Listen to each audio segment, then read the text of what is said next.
All right. Hello, everyone. Welcome once again to your CRM AI Academy series. Today, we're talking about designing and deploying successful agentic workflows, emphasis on success. For those that are not familiar with me, I'm Fernando Castro, your Senior Product Manager for CRM AI. Been in the environment for over 14 years, touched many CSM accounts for customer service, and this is a very exciting opportunity. So thank you for joining, no matter where you are joining us from. Good morning, good afternoon, or even good night. So as always, we have the safe harbor here. We're gonna be doing some statements that might be future looking. So obviously, don't do purchase decisions based on those. And as housekeeping, yes, we have time for Q&A. Always use the Q&A button on the chat, or make sure you put any of your questions or comments. Again, by making sure you're using that button.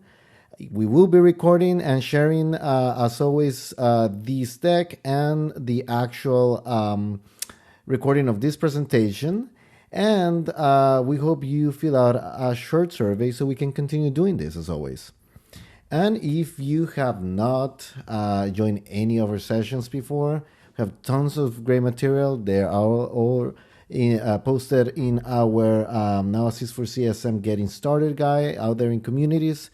Make sure you go there and are able to review all of these that we have out there. Amazing material that has really grown into a library of best practices and really has a continuation on all of these series, right? It has a logical order. So it's great for you to join in us, and hopefully you catch up with the rest of the sessions. All right. And again, this is our new called ServiceNow Exchange. This is what we used to call live on ServiceNow, so it's the same thing, but level up. And like I said, we do have many sessions scheduled. We do have a monthly of these ones, so please join us there so you can take a look at our Academy series and always be updated with the latest invites. All right. And for today's topic, we're going to define what agentic workflows are, when to use them, what is a 5 easy, believe it or not, 5-step implementation framework. Now, there's some dots over there, so we're gonna take a look at that, and some lessons learned from the field, and of course, how to get started right now, today. No waiting, being ready to have your hands on all of this beautiful material. So, what are agentic workflows? Well, these are AI-driven processes, right? Where you are bringing the AI agents, so they can bring all of these beautiful reasoning, actionable, multi-step task autonomy, and go beyond just Gen AI, right? Where you're just creating content, summaries, recommendations, drafted responses, right? These agentic workflows go further. They don't just generate something, they make decisions and execute actions end to end. So this is the overall business problem you're trying to resolve, right? The reason you are deploying AI agents is that you're always thinking about the architecture behind it, right? Behind the agentic workflow. You're thinking about the tools, the planning, the context, the memory capabilities, and how all of these not only allows us to have orchestration, right, on the top of the why, this use case, but also it goes above and beyond by bringing a specific AI agent orchestrator, right, which is the core intelligence of the layer, or the how, if you want to think about it that way. They don't really are the worker, they're a planner, and they understand the request, they figure out the steps required, and then they assign those steps to the right agents. We're talking about planning, tool selection, fallback strategies, retry logics. Think of it as a conductor, right? It doesn't play the instruments, but it knows who should and when. And then the next layer is the agent themselves. And that's the reason we said this is multi-agent orchestration, right? Because you're really bringing multiple agents to achieve a specific outcome. You configure all of these in AI Agent Studio. And finally, at the bottom, you can see how those AI agents are leveraging tools that you might already have. Flows, subflows, maybe generative AI skills from Now Assist, of course. It also could be scripts, retrievals, basically the what, right? We have a bunch of tools there. I'll show you that in a second. But remember that those tools are kind of useless from an agentic perspective unless you actually have them targeted for a specific AI agent, right? This is very important. So in an orchestrated agentic workflow, you're just not running a single agent. You're coordinating multiple agents, and each is playing a role in delivering an outcome. I always have this question asked, Fernando, what about, when we have several use cases? Well, that means you should have different agentic workflows. You will never have multiple orchestrators on a single workflow. And also, even if you have an external system that says an MCP or A2A, right, where you have external AI agents, one of the systems will have a specific defined orchestrator. Again, you cannot have two. And for our perspective, our best practice here is that if you are executing most of the actions on ServiceNow, you should use our orchestrator. But if it's only some of the actions on the overall agentic workflow, then using an agentic orchestrator from an external system is totally okay if it's compatible with our AI agent fabric, right? Now, if you ask me, again, on the emphasis of success, what is a great, successful agentic workflow? To me, it means that it's architected to be scalable, right? It has been built so you can reuse it and look at patterns and the different, ways of how your teams work. We're also talking about efficiency. So what are those actions that are done in a good latency and token limit perspective? Third, you are able to vary them, right? Meaning they can handle all these routine procedures, but also edge cases with all this variety of data types and even channels, right? It could be coming from voice, because we do have voice AI agents, right? It could be on a desktop, it could be on a mobile device. It does allow you to look at all these different pieces. Maybe it's a document extraction, right? Maybe it's an image, or maybe it's audio, or even just chat.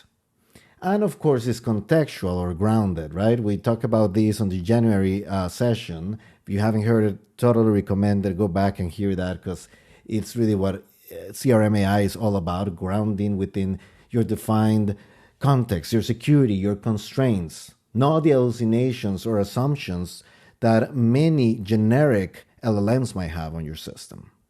So bringing it back to architecture, I'm going to go a little bit technical here.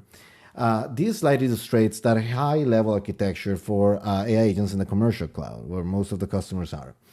It shows you how input flows through the AI agent orchestrator and is processed within your instance. And if needed, is routed to ServiceNow hosted or third-party models for inference. These ServiceNow computer hubs and infrastructure exist in Americas, in EMEA, and APJ. And it is only determined by the customer's glide instance location and not the location of the user performing the action, to be super clear. These hubs also support AI inference in the Now LLM service. During periods of high traffic, only during that, workloads may burst to ServiceNow managed infrastructure in Microsoft Azure public cloud using a ServiceNow controlled private VNet. So Azure bursting is totally customer configurable and can be also managed through AI Control Tower or the Now Assist admin console. Of course, we also have in-country computer hubs besides the US, in the United Kingdom and Switzerland. Now, these, of course, guarantee national data residency, right? And the bursting and OE models are, of course, not fully supporting UK or Switzerland in their own hubs. Now, you can also note how every time we trigger an agentic workflow, it gets initiated, right, through the AI agent orchestrator.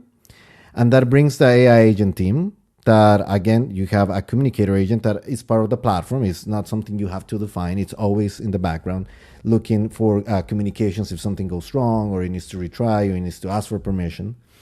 And of course, your AI agents that could be out of the box, or they could be custom. It could be clones from what we have out of the box, as practice goes, right? And those are the ones that, as we were saying before, can use a plethora of tools. Now, behind all of these It is the same old Gen. I call it old because it's been my partner since we started on generative and agentic AI. Is generative AI controller, and this is what we actually bring all the model routing and selection logic. It is our security and governance layer, right? And it's not that old actually. It's just like 2 years or 3 years old, but it is really the fundamental truth of data privacy, right? Calling your sensitive data masking. Now as its guardian for content moderation and any sort of logging. If you go to your generative AI log table, that's where you see all the actions that have been truly executed through our technology on LLM-based AI. Now, once you are able to define, hey, I want to go, beyond the ServiceNow ecosystem, and I want to go ahead and use, out of the box APIs like these that you see here. So any of those third-party models, such as OpenAI's and Anthropic's Cloud or Google Gemini, you're able to do so, right? And so that is something that we released middle of last year. And as I was saying, since the very beginning, you could always bring your own LLMs. So we always had all of those options available, and they work exactly the same way on agentic. Now, multi-agent orchestration, you can see from a data flow perspective that we do have similar, definitions and triggers that are, of course, protected by ACLs. So only the people that you allow can actually trigger the panel or virtual agent, right? You can also have secondary options of triggering, such as record operations, maybe schedule actions, inbound emails, right? And that input is what allows the AI agent orchestrator to do that planning and task routing, right? Again, it could be using the LLM or any of the third parties. And it analyzes, decomposes, and assigns those agents, as I was saying earlier. That's where the AI agents come in. They do their execution. They replan if needed. Again, utilizing tools and actions, all based out of skills and flows that have their own ACLs, if you remember. Now, as soon as they receive the substack and plan execution, not only they select the tools and perform the actions, but also they collect any user input if you have basically provided that as a supervised agentic workflow, right? We have two types, autonomous and supervised. This is the supervised portion. And of course, you can always, on your prompting, request a reflection or replanning of those AI agents. Now, from output handling, all of those results go back to the orchestrator. They're refined or formatted. And then those final results are logged. The memory may be updated depending on what you're trying to do. And that reflection may use an LLM for improvement. Once this is sent, the communicator agent, through certain steps, right, like of information that he had before, is able to look at user input analysis and display that output either through a push notification, chat, email, or work notes. All right, and that's you as a user receiving that human in the loop through the communicator agent in any of those steps that we talked about, right?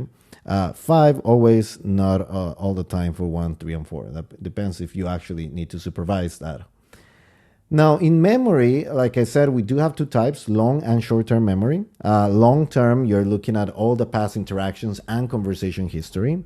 And short-term memory, we're talking about the current task that is open and that conversation history within that specific task, okay? Within a chat or, that conversation you're having. Now, in terms of that context and data, on 2 and 3, basically the planning and task routing, and of course, the actual agent assignment and execution, we always need to have that context, right, of that current task and that knowledge, right? It could be knowledge graph, it could be internal or external data you brought, because, it could be cases, it could be, any related task records, because it needs to execute somewhere, obviously. And then for 4 and 5, what you're looking at over here is, of course, optional, because you want to always have an output handling, right? And, of course, the closure and learning, it is something that, might just be logged and you might not need to do any more context or data in there. So basically, that's seeing it, from an AI model call, right? So you got, again, through the Gen AI controller, and it brings the spokes as needed. So this is like an overall end-to-end perspective of what we have on multi-agent orchestration. Now, if you just separate the entire agentic workflow and just see an AI agent itself, you can note that it does talk to the AI agent orchestrator, as we said before, and within the AI agent itself. So on this is again a layer under the agentic workflow that we were just talking about. You got your planning, right? Where it's analyzing inputs, checking memory, planning how to complete the task. But obviously, the first thing it does is that it verifies what LLM are you going to use per your configurations of the tool. And then it will go and select any eligible tools for go and do its own configuration, right? And it might be doing some thinking over here. Execution, so basically the action where it's running the tool, right? Maybe it needs to, look at leveraging any of the securely, again, Gen AI controller configure skill provider, so it can actually perform that action. You can also have interactions, right? If needed, you can just say, hey, go and ask this person. The user doesn't matter if it's internal or external, because external it could be through Analysis Virtual Agent. And it's talking through the communicator agent to get that information out. And finally, you have your response and handoff to the orchestrator. As I was saying earlier, you also got your memory for long and short term, right? Like the ones we talk on the agentic workflow, but also at an AI agent level, and also your context and data, like we were just talking about. But you can see that it is on less steps and in different parts of the execution, like number 4. All right. So this is, again, the architecture of it all, right? What's behind all of this? Like I said, we have many types of tools. It could be leveraging category items, conversational topics that are LLM based from Nava, from Virtual Agent, file uploads, flow actions, RAG, scripts, subflows. We have a lot of tools out there. Like I said, skills from Gen AI, all of that is usable within your instance. Now, very important, many of these things, right, do require configuration.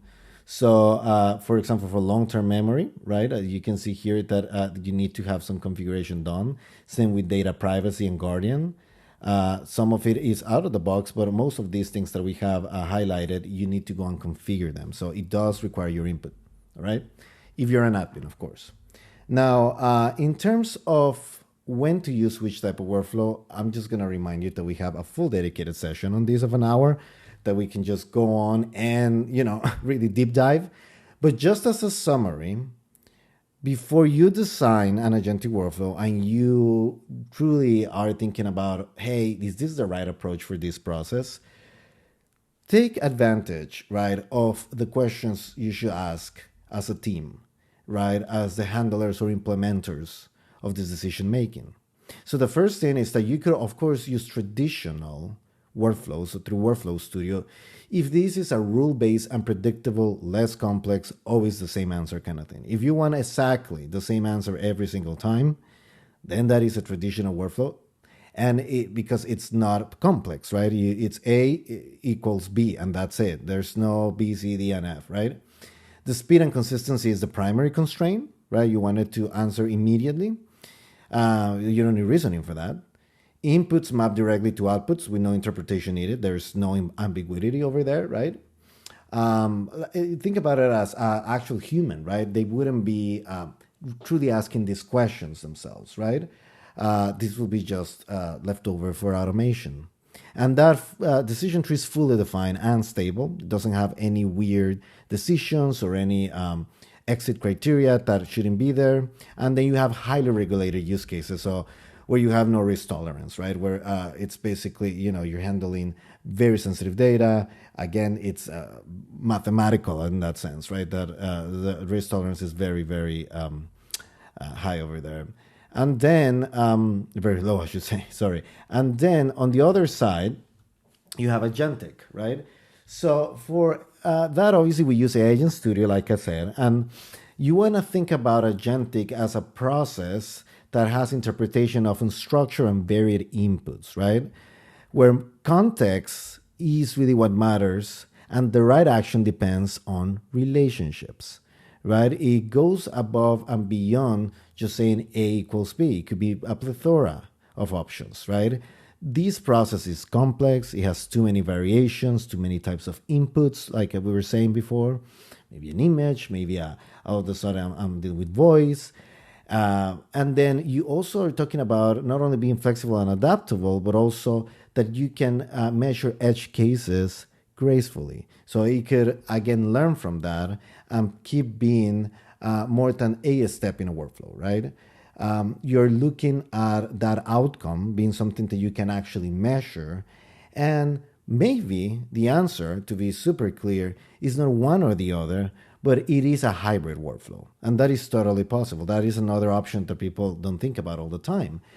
Yes, something could be 100% traditional, something could be 100% agentic, and something can also be a mix of those two, right? Where you have traditional tools being used on an agentic workflow, and the only LLM part of that is really the orchestrator, the AI agents, right, for communication or workers.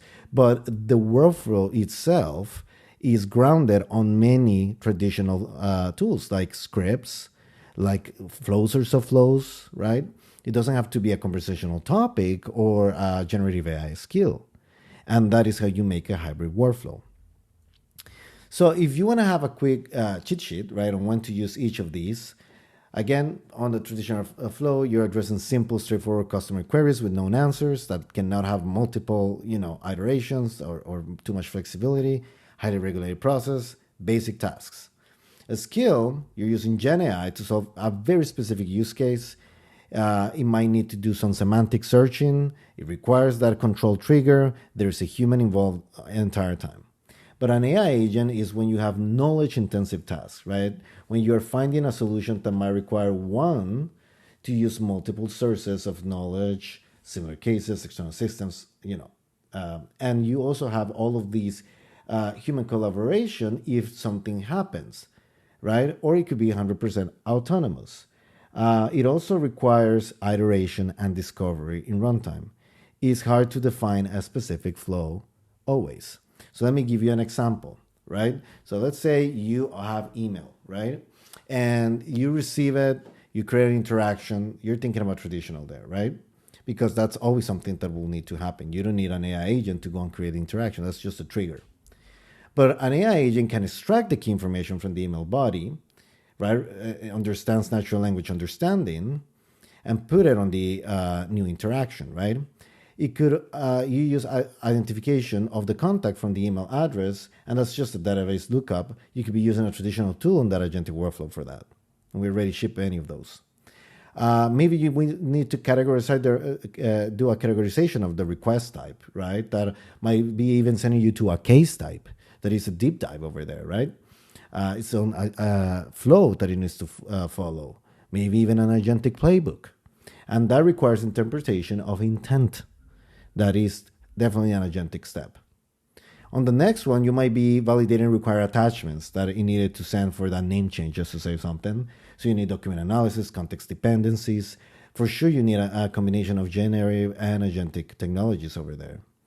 Now, if it just needs to get sent to a queue, you can just use advanced work assignment, which is traditional AI. And then you don't need anything other than just rule-based on categorization, right? Because it's being sent to a specific resolver group.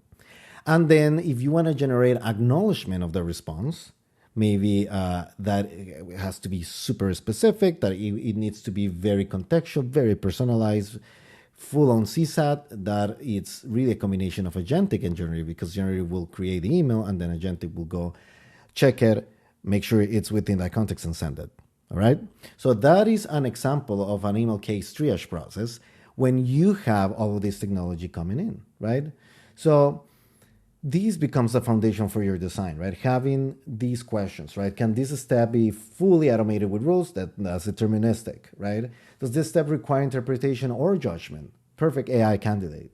Does this step need human oversight? Well, maybe you need to have a human in the loop generative checkpoint, all right? Now, as I said, we have 5 easy steps, and I call them easy because they're easy to understand. Obviously, they take time to deploy, but We do have them as part of the implementation framework that we have built for AI agents. Now, let me remind you, we have shown you this multiple times, right? The implementation plan with an AI first mentality, where you have a proof concept at the beginning, and then you go and you build your data and prompting pipelines, and then you do configuration of your data fabric and design, and then you UAT, and then you go to prod and apply fixes. And this is all true, but we're just focusing now, forgetting about all of these, and now focusing just if this was 100% agentic, right? And you already have that hands on the ground, post sales, starting right now with your project, right? It's not as high level as this. Now we're doing a double click on this last part, right? So when you have that AI first mindset, of course, now you're in the creating mode. And so when you actually do a double click on the building piece, to be super successful, it needs a disciplined process. So rushing to build without proper discovery and design, it will probably lead to rework and poor outcomes. So the first thing is that once you get that discovery and requirements alignment with all the appropriate stakeholders, you go and design your agentic workflow and architecture. Once that is designed, you're going to look at building the actual agentic workflow and AI agent. Again, you cannot design anything or implement anything if there's not a specific architecture blueprint done beforehand, and you have those conversations. Once that's done, you go and define your testing scenarios, you test and iterate, which might send you back to discovery and requirements if the thing is not giving you the results you want, right? If there's not enough satisfaction on value or success metrics. And which, by the way, that is step one. You're going to see in a second. We're going to deep dive into each of these. That success metrics is actually part of that. And once you are done with that 4.1, which is really like a child 4, then you can go live. And until then is where you will start looking at lessons learned, analytics, and feedback. And that's when the process truly starts on measuring value and scaling through organizational change management. So let me go slower than this, obviously, for all of those 5 steps, all right? So step number 1 is aligning those requirements with reality. So when you understand the process, the pain points, the desired outcomes, and the success metrics, we're in business, right? We need to sit down and diagram the current process. What are the highlights that we're going to put in there? Or you're going to see that in this graphic, we talk about pain points, we talk about volumes, what are our success metrics, how are we measuring this today versus how we're going to measure it tomorrow. There's a clean understanding on when to use agentic versus non-agentic workflows. So like I said, and then just going back, I don't want to confuse you, but again, you already went, so you have that context, right? You already went through your plan, you already went through your workshops, to understand that enablement, right, that we were just talking about earlier. So this piece, the discover and plan from a now assist perspective is already done. You're here now. You're in creation. So you don't need to be enabled because at that point you're enabled, right? And so going back at this, you get that understanding of when to use agentic versus non-agentic workflows, right? That's not even a question. We know when everything is. And then you understand the data that is needed to have within the process, right? That is supporting the process so we can be successful at it. So I'm going to make this bigger so you can see it on this example.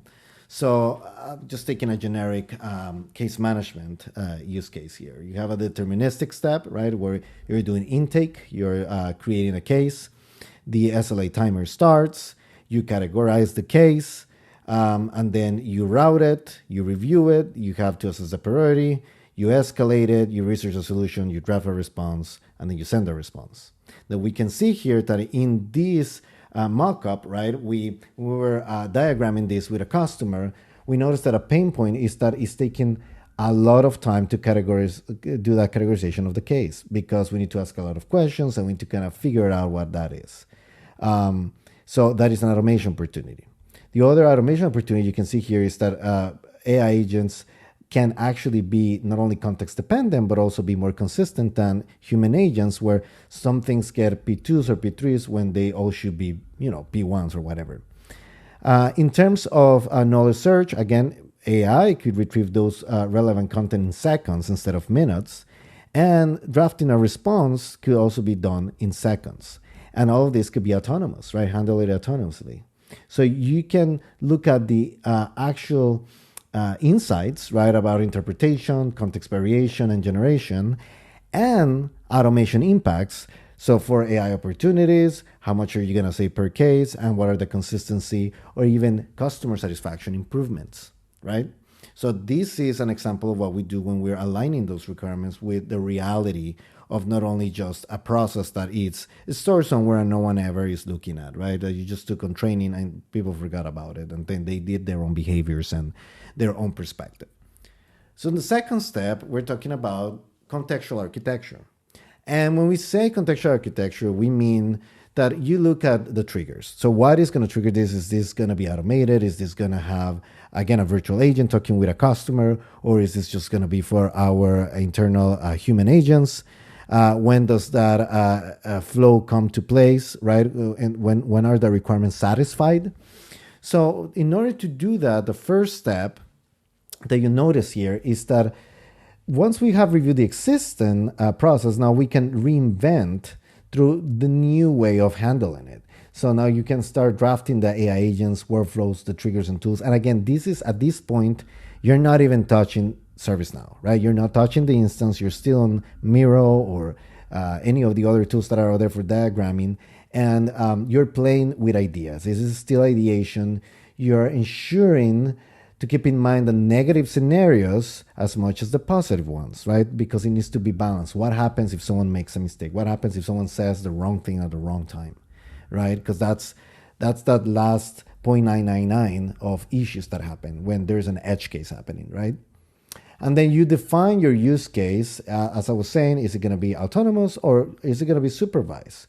Who's the person? Is that a fulfiller or is that a requester, right? Because we can do it for both. And we also think about performance and cost in mind, meaning that we keep in mind that we gotta note that there's latency requirements and they are different for autonomous and supervised conversations or just normal tools. So what happens, and we've seen this happen a lot, is that customers or implementers will build a lot of AI agents unnecessarily, when an AI agent can handle many, many things and you can just offload that to a tool. Not only that, it's a better design, but it's more secure, it's more scalable, less hallucinating risk, and at the same time, is less expensive. So, wink, wink. Now, the other thing is that you will actually, again, before you define all of these criteria, and hopefully you can see this over here, but we do have triggers. And I know this is kind of small. I was trying to zoom in, but since I cannot, well, it says trigger, new agent, existing agent, and new tool. So basically, you're defining what is, over there as a decision, where is it starting, but also what is the trigger, what is a new agent that you will produce, maybe an existing one from out of the box, or a tool that, again, you're building new that is just a deterministic tool that the AI agent can use, like a script, like a flow, like a conversation, right? Like it doesn't need to have necessarily, a skill, like I was saying before, an LLM-based scenario. Now, the other piece is that you can also, and here is just white boxes, is you can just leverage existing tools that you already have on your, obviously, environment. And so across all of these is, as an example, you see here on the right, our triage cases from out of the box. That's how we design it, right? This was the design methodology. We got AI agents and we got a description per each of them from those definitions, right? And again, this is not necessarily the prompt. This is just a high level idea and description of what we want to go ahead and build.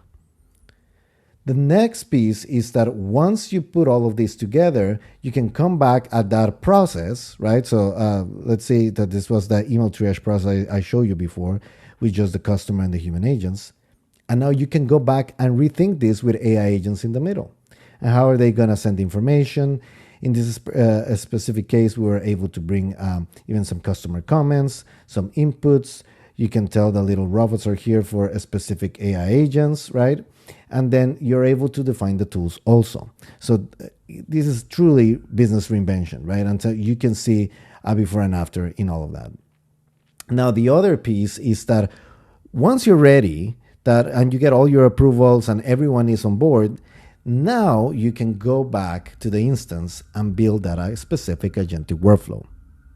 How you implement those AI agents is by making sure that you're truly leveraging all the existing AI apps, AI agents, and tools that you have at your disposal. So some examples of using this on a best practice perspective are capturing update sets with the best scalable scopes, meaning it could be, within our app of customer service AI agents, right? It could be that, but you could also have your own app, and you can also build your own scope for that, and that's totally fine. But it needs to be captured from beginning to end. Now, always think about how this can be reusable, and again, the latency, the performance of it. You also need to build and maintain, like we said earlier, strong prompting and data pipelines. What does that mean? That means that every prompt you do, every iteration, because that's almost like you're coding at this point, you're trying it out, you're playing with it, you're testing it, and then you have an archive of these. We have versioning, by the way, enabled in our agentic workflows, and you're able to go back and be like, look, this actually functioned better than the last one, or, this was a regression, and then you can measure that very, very specific to your use case.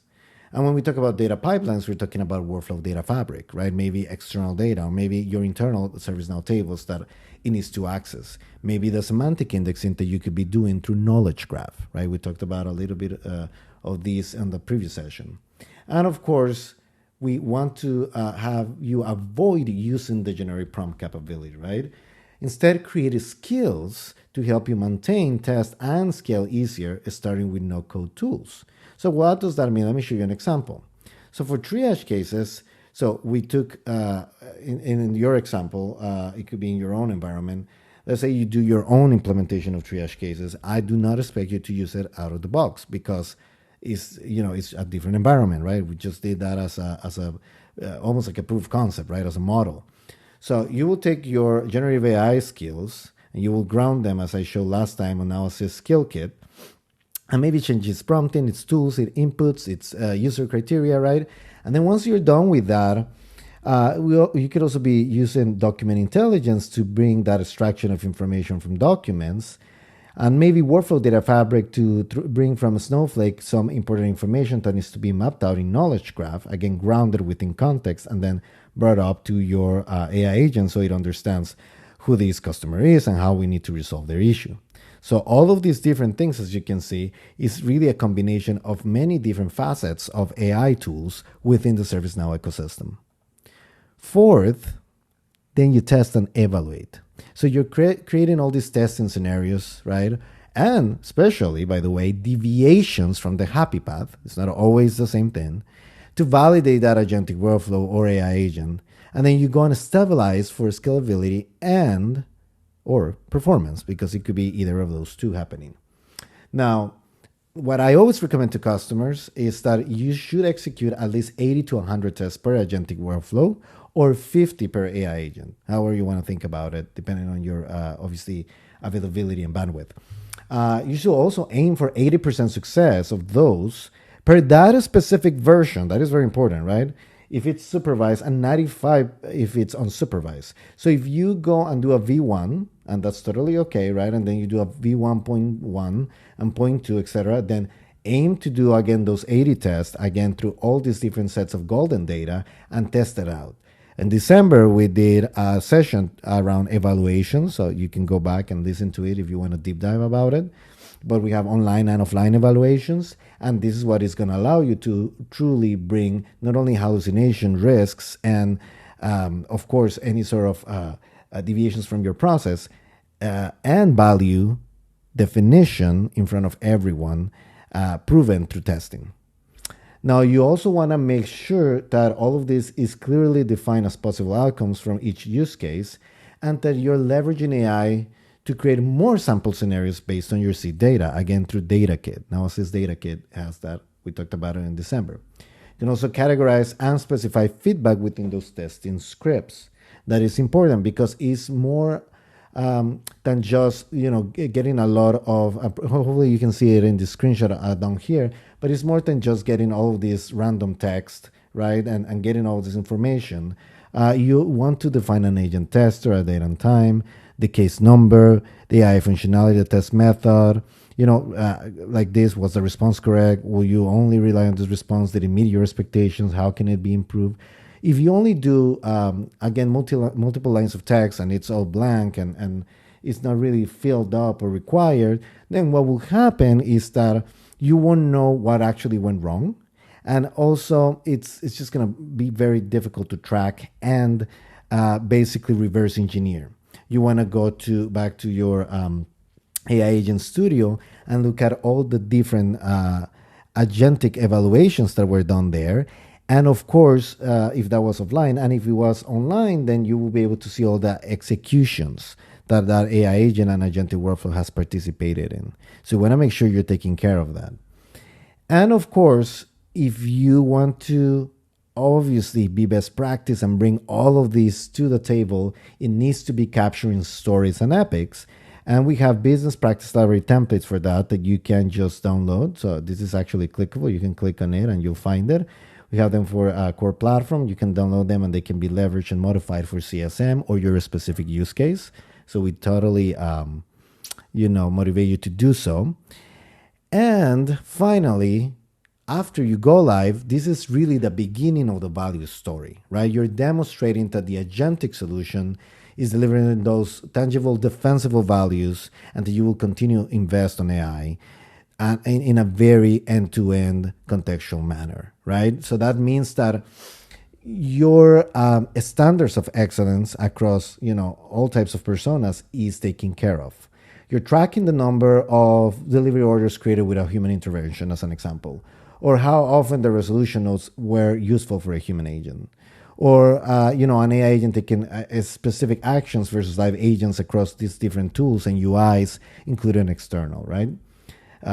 Maybe it was a web agent, right? Maybe it was something that went above and beyond chat and it was voice.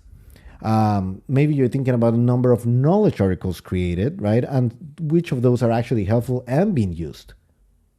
And then we can also think about the deflection, right, of how to frequently ask questions. So it's grounded in more personalized, obviously, answers and CSAT scores that is synthesizing information from more than a single source, including external sources, or a knowledge article. And then you're also thinking about reusability, right? So again, when can you use this AI agent and tool across another BU, another team? It doesn't have to be the same one, right? You can clone it and use the same word you did and then make it its own thing. That's totally fine. That's the reason I was saying that standards of excellence are key. Now, always document lessons, learn, of course, feedback, put it in your tool. We talk about measuring a lot of these. I think it's session 2 or 3 through Now Assist Analytics and your own KPIs that you have built. Go back, see how can you improve it. And lastly, but not less, in all of these, you need great organizational change management, right? That means that you have, for example, ambassadors, right? AI ambassadors, if you want to call them that way, per each of these groups. That means that people are all participating and actually using the tool. That you're basically doing internal marketing, making it cool and not a threat to my job, as many people think about AI, right? Or something that it's against me. No, it's here to help you. I always tell people AI will actually make things easier and much more productive for you if you actually are very productive and you're actually good in your data and your process. But if you actually have a not a great process and you don't have the data, you're going to make that hallucination risk go up in the clouds, and you're actually going to put a magnifying glass onto that problem, and AI will actually make it worse. So the reality is that OCM allows all of this to come in, be promoted, and be used, right? Have that momentum so you can measure that value as you should. It's not about making it forced. It's about making it valuable. It's about making my work-life balance and my different tools that I have to deal with better, more efficient, and much more productive, easy to handle, and I have a happier path. So just because we've done things in a certain way doesn't mean we should continue doing them that way. That's the whole OCM prerogative, right? That is trying to convince people here. All right. So after all of this, cut your cake. Everyone is happy.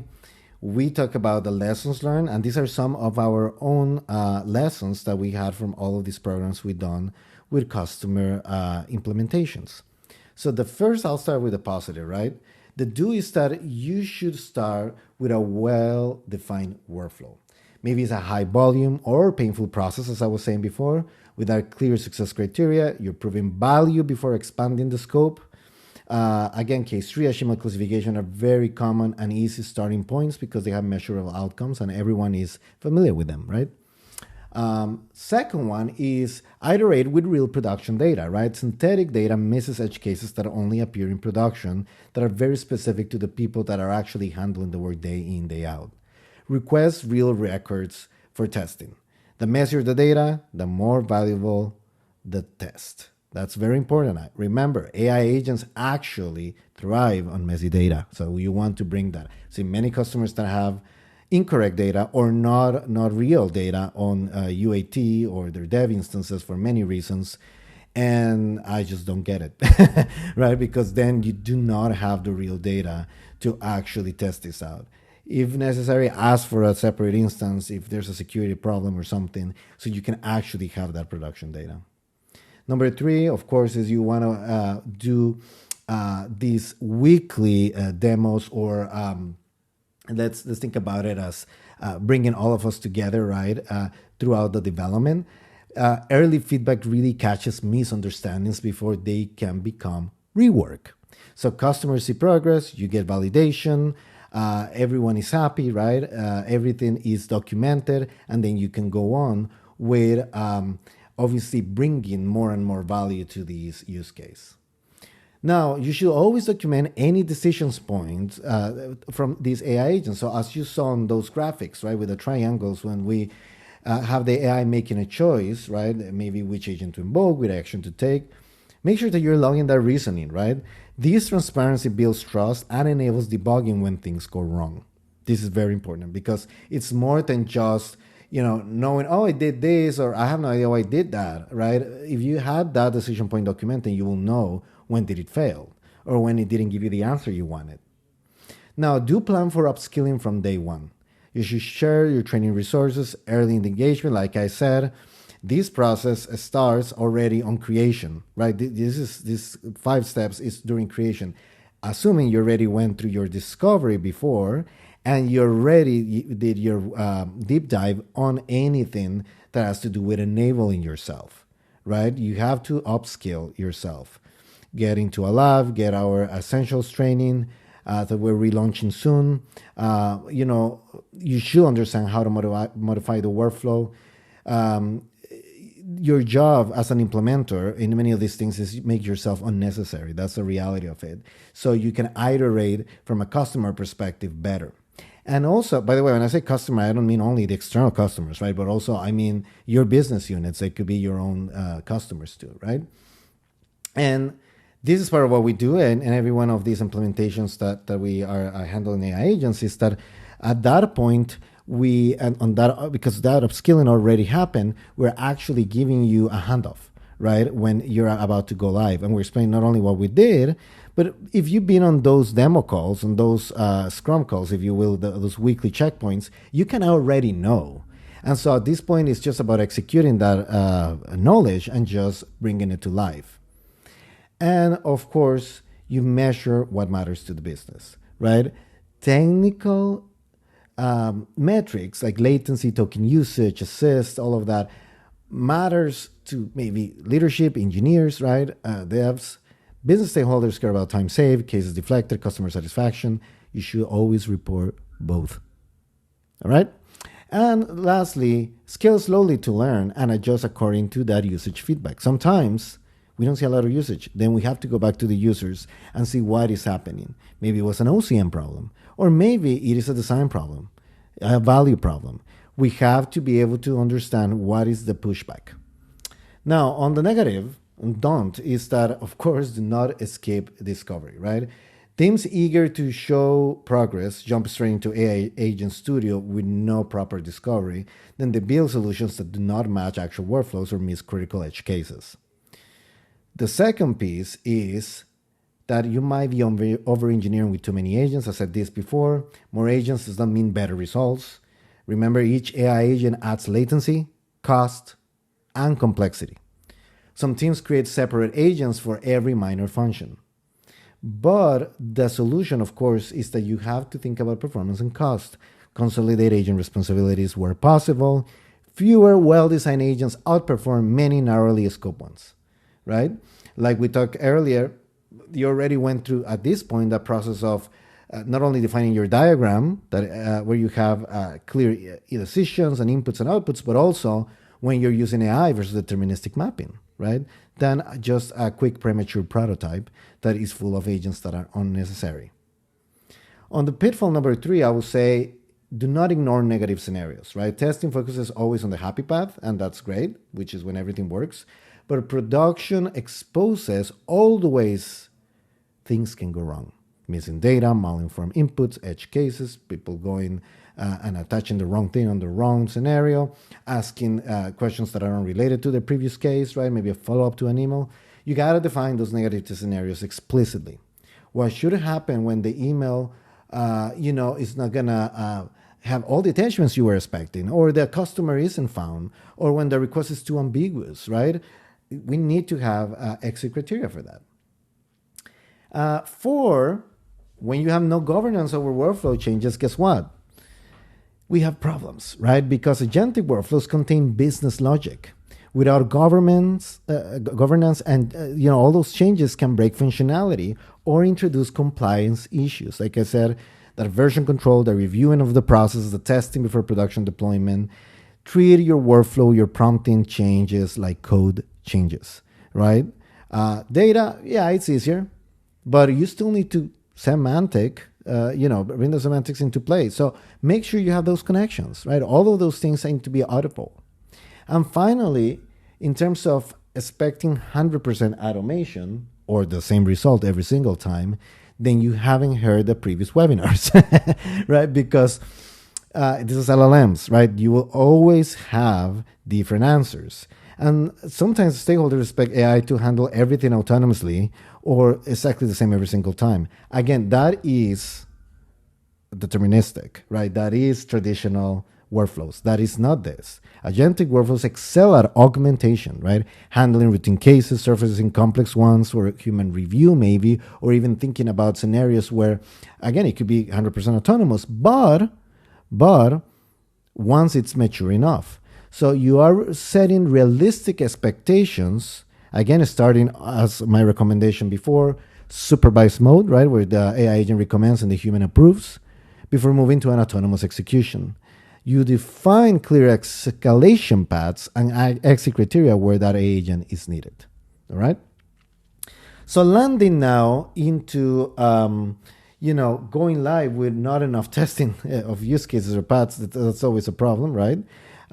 Which is, like I was saying before, people do not trust. And if you do not trust, you won't use. So this is your one shot to provide that value and that actual motivation, right? That momentum I was telling you about. Use your OCM, your center of excellence for AI if you have one, and bring this together with all the strength. ServiceNow is, once again, the business platform for transformation, for your business transformation, right? This is your AI platform. And it could be, that's totally fine. If you have many other AI initiatives, it's part of the game, right? But it needs to be part of the usage because that's how you bring your real data and workflows. So how do we get started today? First, again, you pick that use case, high volume, painful. You have clear success criteria on it. You prove the value before expanding the scope. You interview your support teams to understand those issues and determine if it's a good use case for agentic. You understand the common issues and resolutions. Maybe, it's a virtual agent topic. Maybe it's additional knowledge. Maybe it's a conversational kind of item. It doesn't need to be this, right?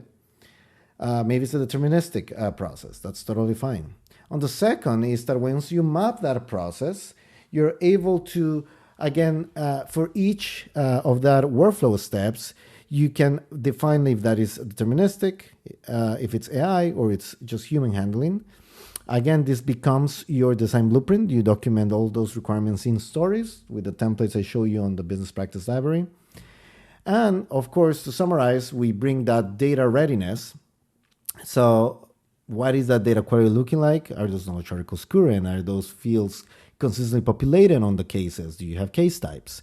Is your customer data accurate, right? You can also use your Now Assess data readiness checklist that we have out there on the links in the Getting Started guide. You download that, and it's some of the common criteria we've seen where people are lacking. Of course, kind of items you can leverage, existing VA topics, system scripts, flows, as I said earlier.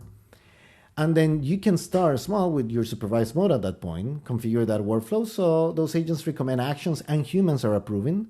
This is building confidence in the AI's judgment before you move into actual autonomous execution. You have specific boundaries, you have limited scope. You don't open it for every user, right? It can be to certain ambassadors, certain pilot groups. But again, this is very iterative, right? I'm not saying to stay there in 6 months or 4 months, right? You usually stay 1-2 months and you go on, right? Keep on expanding.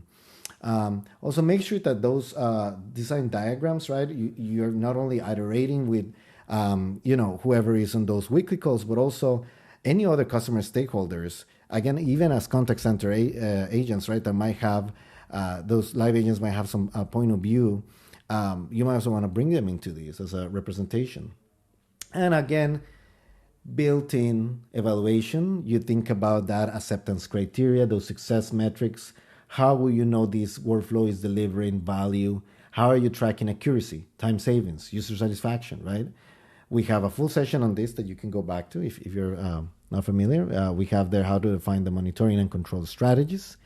And finally, be okay with iterations. Be okay that all of these won't be ready on day one.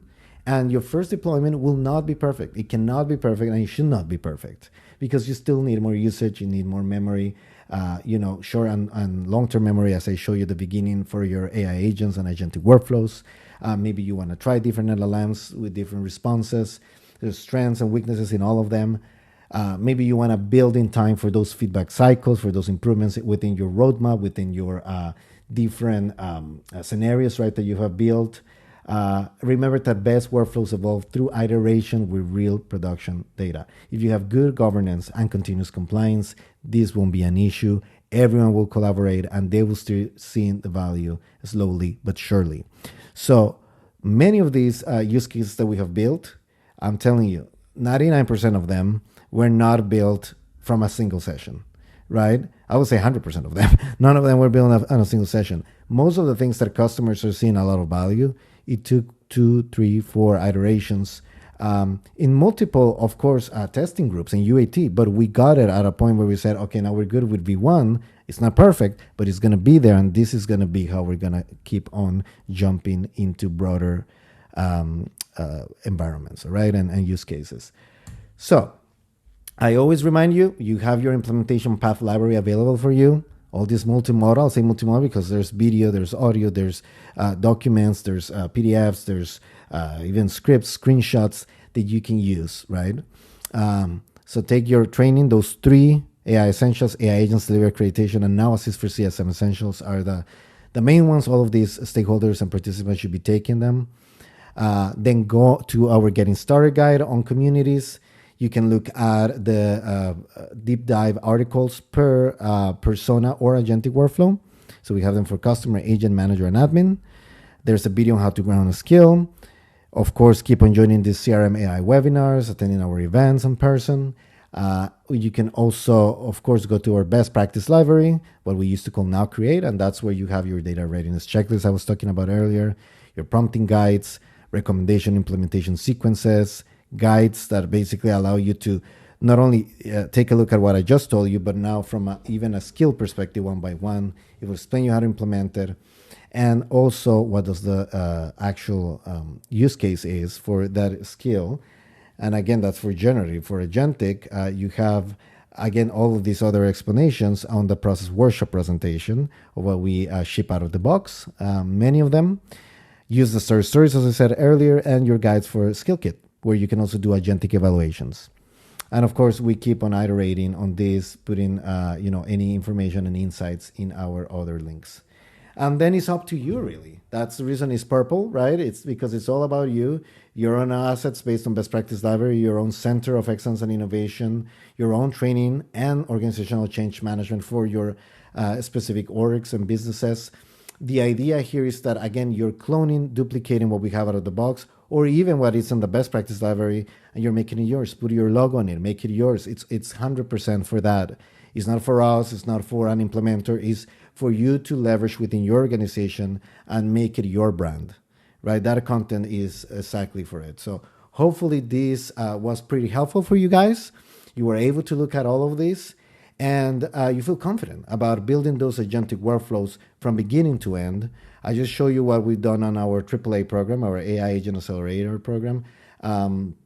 And by the way, if you're interested in becoming a customer as part of our AAA program, where we are bringing our engineers, our R&D basically in a FDE model. If you're not familiar, we're bringing our engineers to come and help you build your specific AI agents. Drop me a note, right? Obviously, you should all be already an Now Assist customer for CSM, because this is a CSM session, right? I cannot speak about all the other products. But if you are one and you want AI agents built with us and we got together, please ping me, right? Send me an email, fernando.castro@servicenow.com, and let's get you started. And if you're an implementer, get this going too. This is a great opportunity. I hope this was pretty useful. If there's any questions on the chat, I'll make sure to answer them. Make sure that you are reviewing that content, any of those attachments I put on the chat, and that you actually, fill out that survey. Once again, thank you so much for your time today. I hope this was useful, and I'll see you on the next one, which will be in a month and will be around, hopefully, a very cool topic, very new topic, which is AI voice agents, right? So these agentic workflows, but in a voice channel. How does that work? How is it different than chat? All of these interesting things that we could do, best practices. We'll have Navia from iTeam joining us, and it will be very, very cool to see what we're doing on voice. So I'll see you in the next one.